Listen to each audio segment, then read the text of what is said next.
संसारभरका गरिब देशहरूको चर्चा गर्दा हाम्रो दिमागमा प्राय अफ्रिकाका देशहरू मात्र आउँछन्।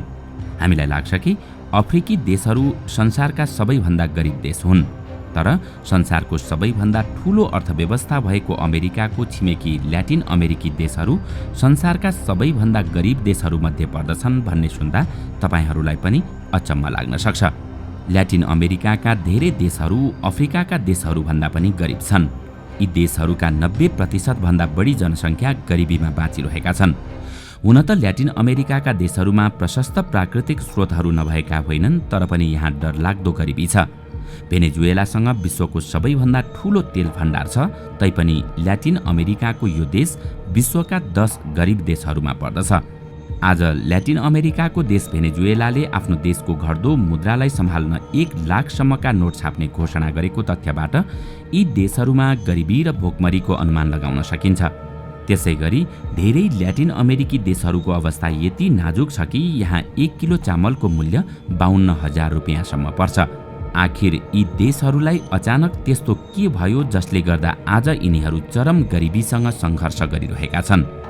दर्शकवृन्द, आउनुहोस् आजको यस श्रृङ्खलामा हामी विश्वको सबैभन्दा ठूलो अर्थतन्त्र भएको देश अमेरिकाको छिमेकी भएर पनि ल्याटिन अमेरिकी देशहरू किन गरिब बन्दै गए, आज हामी यसै विषयमा विशेष चर्चा गर्नेछौँ। मेक्सिको र क्यारिबियन आइल्यान्ड अर्थात् वेस्ट इन्डिज मिलाएर ल्याटिन अमेरिका अर्थात् दक्षिण अमेरिका बनेको छ। ल्याटिन अमेरिकामा 20 वटा देश रहेका छन्। यहाँको जनसङ्ख्या लगभग 65 करोड रहेको छ। यहाँका प्राय सबै देशहरूमा सत्ता विरोधी आन्दोलन भइ नै रहन्छन्। यहाँका धेरैजसो देशहरूमा गरिबी, भोकमरी र तानाशाही भ्रष्ट शासन प्रणाली बनेको छ। ब्राजिल र अर्जेन्टिनामा हालसालै सत्ता परिवर्तन भएको छ।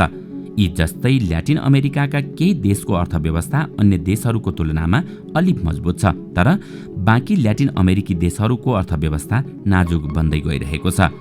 यहाँका 90% जनसङ्ख्या गरिबीको रेखामुनि रहेका छन्।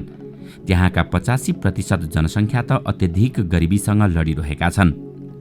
ल्याटिन अमेरिकाको सोसियल प्यानेरोमा रिपोर्ट 2021-22 अनुसार पछिल्लो 8 वर्षमा यहाँका 62 करोड जनसङ्ख्या अत्यधिक भोकमरीको शिकार भएका छन्।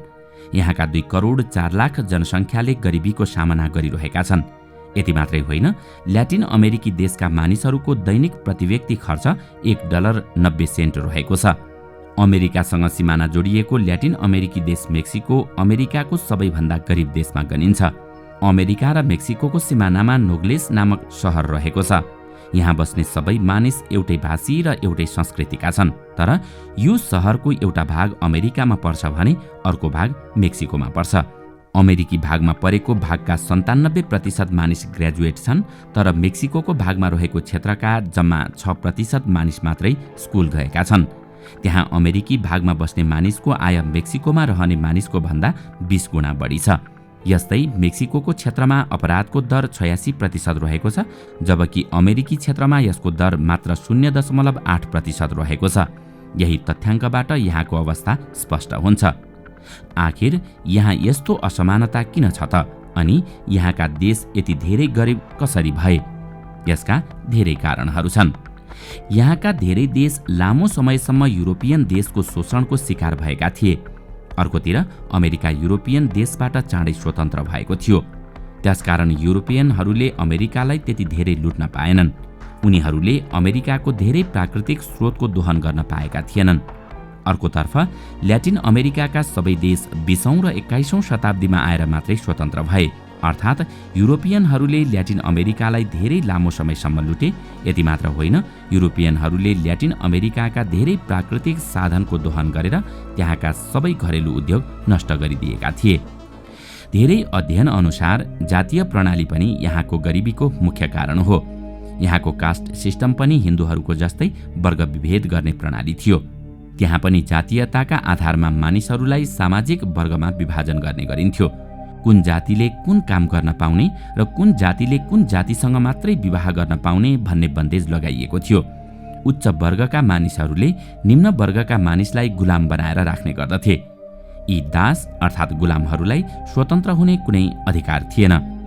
यो कास्ट सिस्टमलाई त्यहाँ आएर युरोपियन शासकहरूले लोकप्रिय बनाएर आफ्नो स्वार्थ अनुसार चलाए।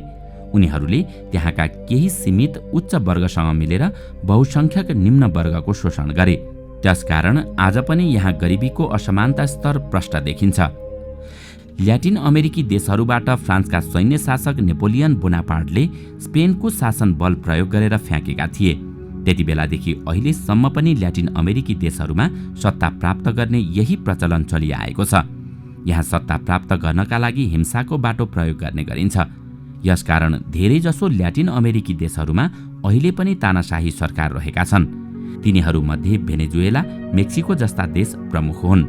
मेक्सिकोमा सन् 1824 देखि सन् 1867 सम्म हिंस्रक तरिकाले 52 पटक राष्ट्रपति फेरिएका थिए। वर्तमान समयमा हेर्ने हो भने पनि मेक्सिको, भेनेजुएला, ब्राजिल, अर्जेन्टिना र पेरुमा दैनिक जस्तो सत्ता परिवर्तनका लागि हिंस्रक प्रदर्शन भइरहन्छन्। तर त्यहाँको सरकार भ्रष्टाचार गर्न, धन कमाउन र प्राकृतिक संसाधन अवैध तरिकाले बेच्नका लागि यस्ता आन्दोलन दबाउने गर्दछ। ल्याटिन अमेरिकी देशहरूको धेरैजसो धन त्यहाँका राजनेताहरूको खल्तीमा नै हुने गर्दछ। त्यसकारण न त देशको अर्थव्यवस्थामा सुधार आउँछ, न नागरिकले नै रोजगारी पाउँछन्, न नागरिकको हातसम्म पैसा पुग्छ। धेरैजसो ल्याटिन अमेरिकी देशहरूमा तानाशाही सरकार भएका कारण कुनै पनि व्यापार सजिलोसँग सुरु गर्न सकिने अवस्था छैन। त्यही अमेरिका र क्यानाडा जस्ता छिमेकी देशहरूमा व्यापार गर्न सहज भएको हुनाले त्यहाँ विकास पनि धेरै भएको छ। यति मात्रै होइन, अमेरिकी नागरिकहरूसँग केही मौलिक अधिकारहरू पनि छन् जसको रक्षा त्यहाँको सरकारले गर्ने गर्दछ। तर ल्याटिन अमेरिकी देशमा यस्तो केही पनि छैन। न त यहाँ राजनीतिक स्थिरता छ, न सुरक्षित सम्पत्ति अधिकार नै छ।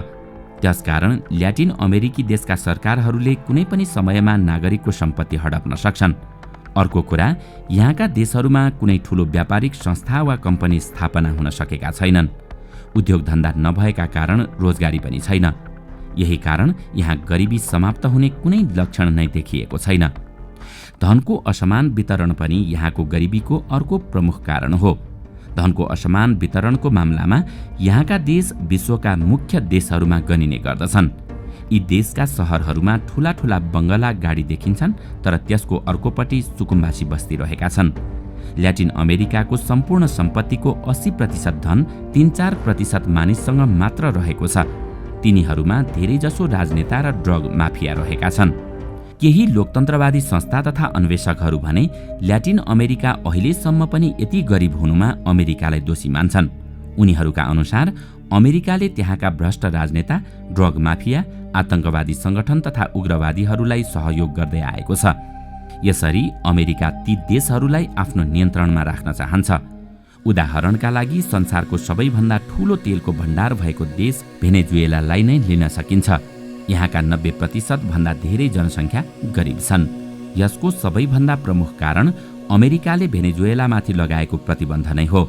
अमेरिकी प्रतिबन्धका कारण भेनेजुएलासँग न कसैले तेल किन्छ, न त कोही व्यापार गर्न नै तयार हुन्छ, किनकि भेनेजुएला संसारको कुनै पनि मञ्चमा अमेरिकाको समर्थन गर्दैन। त्यसकारण भेनेजुएलाको यो अवस्था भएको हो। अर्थात् अमेरिका ल्याटिन अमेरिकी देशहरूमाथि यस्ता हतियार प्रयोग गर्ने गर्दछ। यसका साथै जलवायु परिवर्तन, कोरोना महामारी, अशिक्षा लगायत पनि यहाँको गरिबीको कारण हुन्। यहाँका प्राय सबै देश कृषिमा निर्भर छन्, तर जलवायु परिवर्तनका कारण खेती राम्ररी हुन सकिरहेको छैन। वाशिंगटन पोस्टको एउटा रिपोर्ट अनुसार यहाँका 74% मानिस प्रतिदिन $2 भन्दा पनि कम पारिश्रमिकमा काम गर्दछन्। ती मध्ये आधाभन्दा धेरै संख्या बालबालिकाको छ। यहाँको बालबालिका शिक्षाको सट्टा रोजगारी खोजिरहेका हुन्छन्। शिक्षाको दर कम भएको हुनाले यहाँ भविष्यमा अझै गरिबी बढ्ने सम्भावना रहेको विभिन्न अनुसन्धानहरूले बताउने गरेका छन्। दर्शकवृन्द, आजको श्रृङ्खला तपाईलाई कस्तो लाग्यो हामीलाई कमेन्टमा अवश्य बताउनुहोला।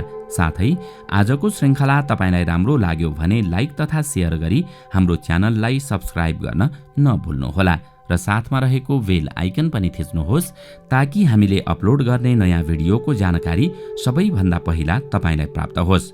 आजका लागि यति नै। अर्को भिडियोमा अझै रोचक तथ्य लिएर आउने नै छौं। तबसम्मको लागि बिदा दिनुहोस्। नमस्कार।